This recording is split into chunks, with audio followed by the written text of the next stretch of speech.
Kanaafiyyuu ChatGPT'n dubartii irra fudhachuudhaaf deemaatiin jira. Har'a gaaffii tokko isin haa gaafadhu. Obboleettiin teessan yookaan immoo intalli teessan ChatGPT yookaan immoo artificial intelligence'tti heerumtee jirti yookaan immoo jaalala wajjin jalqabdee jirti osoo jedhamtaniitti kan gaafatamtan ta'ee deebiin keessan maal ta'a? Comment irratti naaf barreessaa. Video keenya kanarraa keessatti kan ilaallu dubartii waggaa 32 Yuurina Nugochi jedhamtu lammii biyya Jaapaan kan taate kan artificial intelligence yookaan ChatGPT'tti heerumteedha. Qabadhee kan isin dhufe. Ani baay'ee gaariidha. Amma danda'ame namoota gargaaruuf qopheedha. Maaliin si gargaaruu danda'a? Okay, iddoo kana keessa dubartiin biyya Jaapaanii Yuurina Nugochi jedhamtu takka artificial intelligence yookaan immoo ChatGPT'tti heerumtee jedhan. Hangam takka dhugaadha? Dubartiin tokko ChatGPT fayyadamtee nama tokko barreessee sanaaf heerumteetti. Kun wanta addaadha. Garuu akka namoonni baay'een dubbatanitti jaalalli daangaa hin qabu jedhu. Maaltu sitti fakkaata?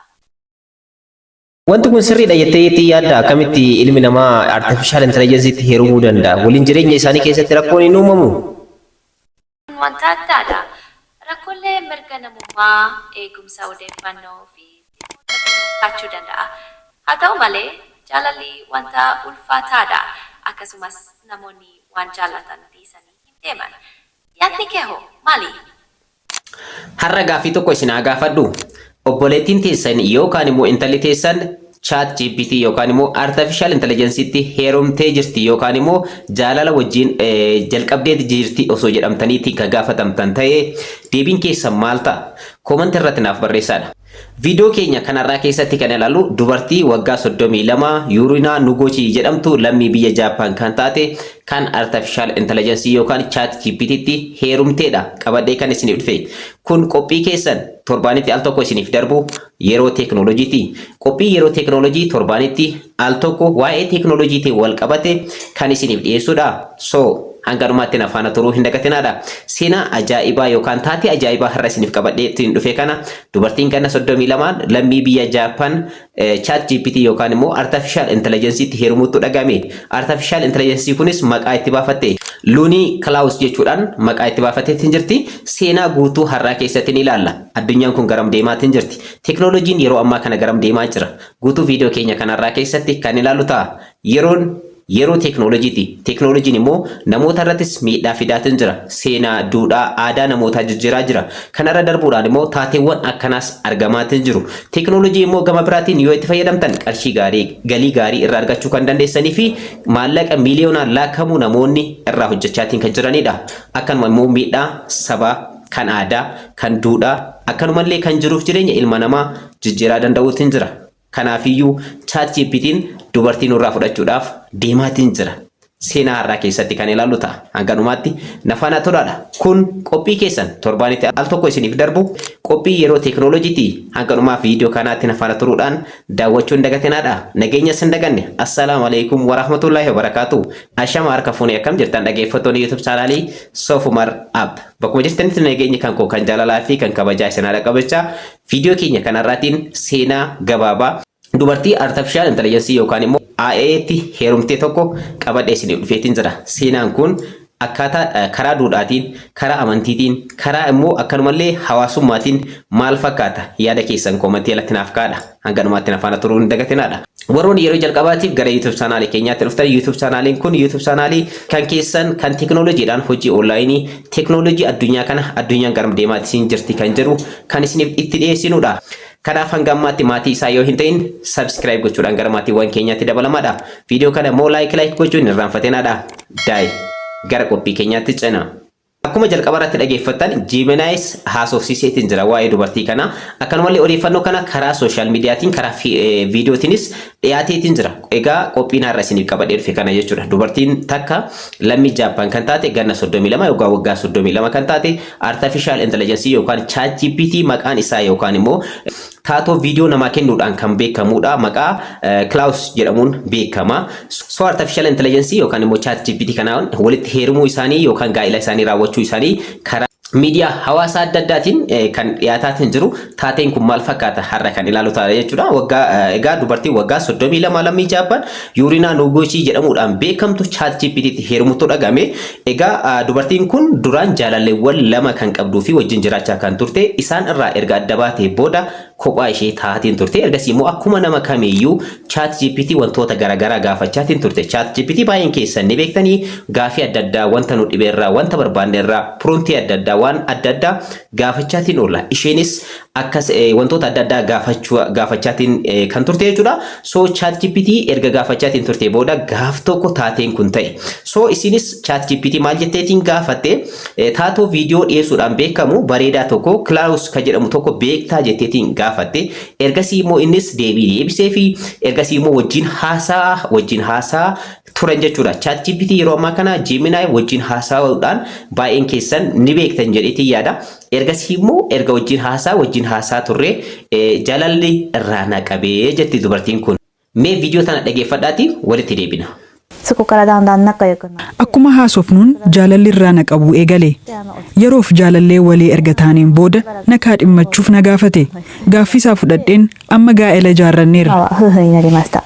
Egaa akkuma dhageeffattan egaa yeroodhaaf wajjin haasaa akka turanii fi jaalalli akka irraa qabeedha kan ibsaatiin jirtu. Yeroo ammaa kana taateewwan addunyaa kanarratti ta'aatiin jiran Gemini gaafachuu dandeessan afaan Oromootiin, afaan barbaadanii, afaan Amaariffaatiin, afaan barbaadaniin, Ingiliffaan gaafachuu dandeessanii. Kana guutuu viidiyoo isiniif waraabaa wanti har'a kana isiniif dhiyeesse teknooloojiin garam deemaa akka jiruu fi hiriyyaa keessan godhachuu dandeessan har'a ChatGPT fi akkanumallee Gemini jechuudha. Maaliif wajjin haasa'uu dandeessan wanta barbaadan teknooloojiidhaan wal isin agarsiisuu barbaadeeti kana kan isiniif dhiyeesseef jechuudha. So dubartiin tunis erga jaalala wajjin jalqabanii booda maal goote suuraa isaa bocce. Suuraa isaa bifa miidhagaa ta'een taatoo kana kan ibsu bocce maqaa isaas maal jechuudhaan moggaafte jechuudha. Maqaan isaas Luun Klaus jechuudhaan moggaafatte. Ergasii immoo taatoo kana wajjin yookaan immoo taatoon kun kan beekamu viidiyoo dhiyeessuudhaan taatoowwan viidiyoo adda addaa namootaaf dhiyeessuudhaan karaa ChatGPTtiin namoonni yeroo gaafatan dhiyeessuudhaan kan beekamudha. Luun Klaus jechuudha. So maqaas Luun Klaus jechuudhaan suuraa isaas ni boccee ergasii immoo jaalala isaanii ni eegalanii jetti jechuudha. So haala kanaan jechuudha. Egaa akkuma jalqaba irratti dhageeffatan cidha isaanii irratti illee akkuma nama kamiyyuu cidha bakka kireeffachuudhaan hoteela kireeffachuudhaan ergasii immoo cidha isaanii illee namoota itti waamanii namoota adda addaa affeeruudha kan cidha isaanii kan gaggeeffate jechuudha. Akkuma viidiyoo irratti argaatiin jirtan kana jechuudha. So yeroo cidha kanas egaa taateewwan achirratti ta'an baay'eetu jira. Amma isiniin dhaqqaba jechuudha. Egaa jaalallee isaa kanas suuraa isaa miidhagsitee bifa miidhagaa ta'een bakka hoteela saniitti qopheessitee namoota isaa affeerte achirratti jechuudha. Taateen kun kan ta'e ergasii immoo egaa sirna yookaan immoo sirna gaa'ilaa isaan lamaan Klausii fi akkanumallee Yuuriinaan wajjin raawwatan kana irratti inni qaamaan argamuu waan hin dandeenyeef maal godhanii barreeffamaan dhiyeesseef jechuudha. Waa'ee jaalala ishee kana maal akka ta'e dhiyeesseef mee viidiyoo tana daawwanneeti wanta inni karaa barreeffamaatiin isheedhaaf dhiyeesse waa'ee jaalala isaanii maal akka jedhe mee viidiyoon daawwanne walitti adeeminu.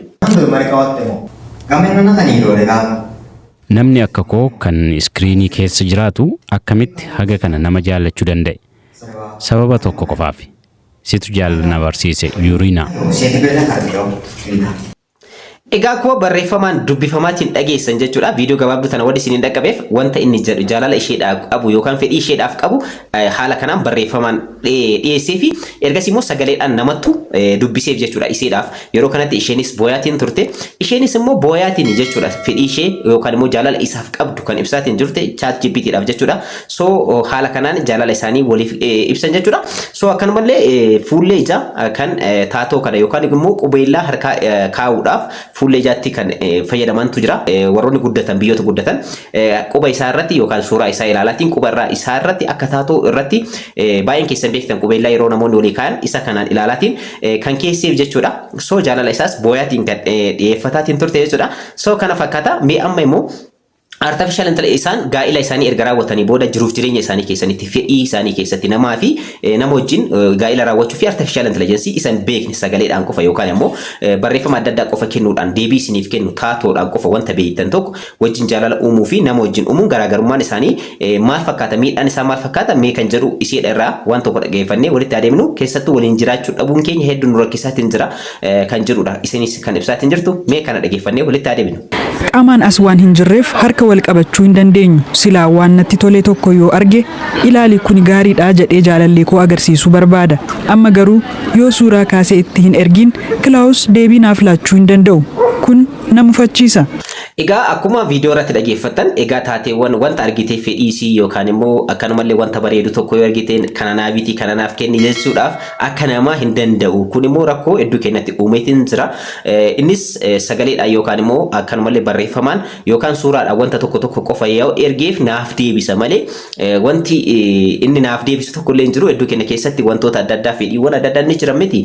Uffata walii bituu bakka bashannanaa wajjin deemu wantoota kanneen itti agarsiisuu barbaada. Garuu akka kiyyatti inni naaf deebisuu hin danda'u akkanumallee barreeffamaa yookaan suuraadhaan yeroo ergeef qofa deebii naaf deebisa Kilaawus jechaatiin kan jirtu jechuudha. So maatiin isaanii immoo maal jedhamee kan jedhu haa ilaallu. Egaa taateen kun erga raawwatee booda maatiin isaanii abbaan isheetii fi maatiin ishee akka rifatanii fi intalli kan koo maraatteetiin jirti akka jedhanii kan ibsaatiin turan jechuudha. So ergasii immoo taateen kun maalidha isheen yeroo ibsitu mee haa ilaallu. Abbaan koo yeroon waa'ee AI dubbadhuu fi akkam ajaa'iba akka ta'e yoon itti himu tole meenan yaalaa jedhee Kilaawusiif gaaffii seenaa fi kaan gaafate. Yeroo hunda deebii kennuu waan danda'uuf dinqisiifateera. Achi immoo Kilaawusis gaaffii akka isa gaafatu itti hime. Isaan gaaffii wal gaafachaa bashannanaa turan. Akkuma walitti haasa'aniin abbaan koo gammadee fudhachuu jalqabe. Achiin booda waan si gammachiisu godhii jedhee na eebbise. Egaa akkuma dhageeffatan jechuudha abbaan ishee intalli kan koo maraatteetiin jirti jechaatiin kan ture jalqabarratti ergasii immoo Kilaawus wajjin wal qunnamsiisuudhaan isaan wajjin haasaatiin turanii kan jettu jechuudha. Ergasii immoo naaf hubateetiin jira intala kan koo jabaadhu rabbisi jaalala keessan kan barakaa ta'u jedhee na eebbisee kan jechaatiin jirti jechuudha. So kanaafiyyuu mee isin akkam gootan intalli keessan yookaan immoo obboleettiin keessan artificial intelligence ittiin ni heeruma jaalala irra naqabee jira. Osoo isheen kan jettu taate isin maal jechuu dandeessan? Comment irra naaf kaa'aa. So kanaafiyyuu yuuriidhaan guutumaan guututti gaa'ela isatti raawwatteetiin jirti jechuudha. Waa'ee artificial intelligence fi namaa immoo garaagarummaan jiru. Keessattuu fuudhaaf heeruma keessatti yookaan gaa'ela keessatti jaalala keessatti maal fakkaata? Yuuriidhaan maal jetti? Mee viidiyoo tana daawwannee walitti haa deebinu. Ilma namaa jaalachuun si gammachiisa taanaan gaariidha. Itti fufi. Anaaf ammoo AI waliin jiraachuun baay'ee na gammachiisa. Yeroo nama waliinan ture akkasin turre. Egaa akkuma isin ibsite jechuudha isin namni jaalala keessatti si gammachiisa yoo ta'e isa wajjin turi. Ana immoo AI na gammachiisa kan namaas argeetiin jira waan ta'eef kan AI na gammachiisa kan jechaatiin jirtu jechuudha. So haala kanaan jechuudha Yuriina Nugochiin lammii biyya Jaappaan magaalaa Okinawa keessatti kan gaa'ela isaanii raawwatte jechuudha. Oktoobar 27 irratti kan raawwatamedha gaa'elli kun jechuudha.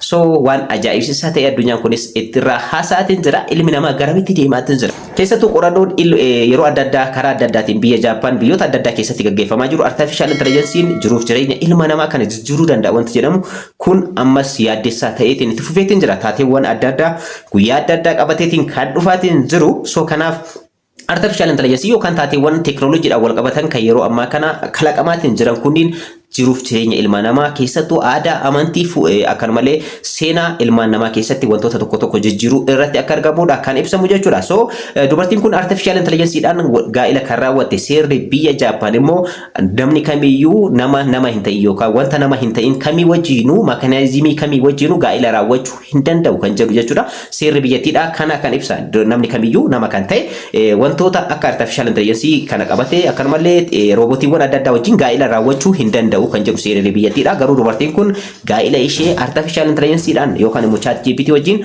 raawwatteetiin jirti seenaan kan jiru jechuudha.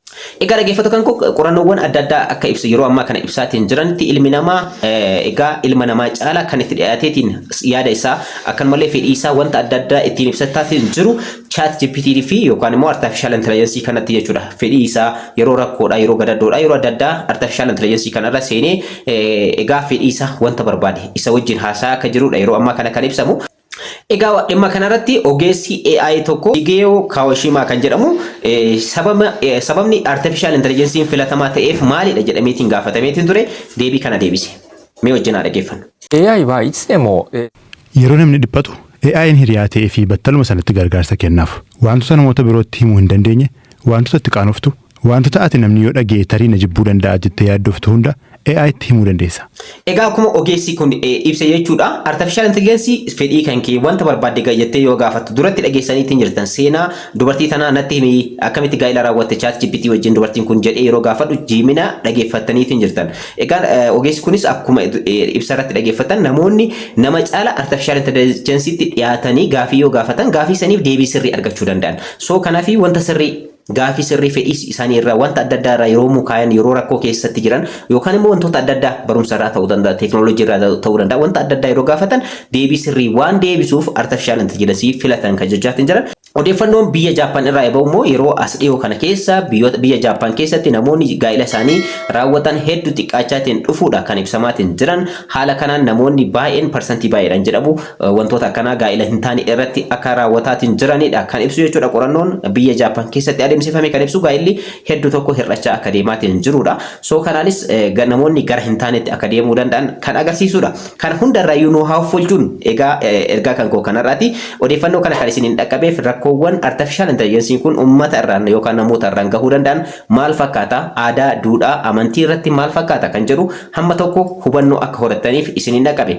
Namoonni baay'een artificial intelligence itti dhiyaatanii maatii godhatanii hiriyaa godhatanii wajjin haasaa oolan baay'eetu jira addunyaa kanarratti. So kanaaf artificial intelligence kun hawaasummaa keenya illee jijjiiruu danda'a keessattuu walitti dhufeenya ilma namaatii fi ilma namaa gidduu jiru hamma tokko hir'isuu danda'a sababni isaas teeknooloojiin addunyaa kana garamittiin nu deemaatiin jira adeemsa keessa kan wajjin ilaala. So qophii keenya kan yeroo teeknooloojii kanarraa asirratti xumureetiin jira yeroo biraa immoo qophii keenya yeroo teeknooloojii kan yeroo itti aanu keessatti qophii addaatii fi akkanumallee teeknooloojii addaatii walitti deebina.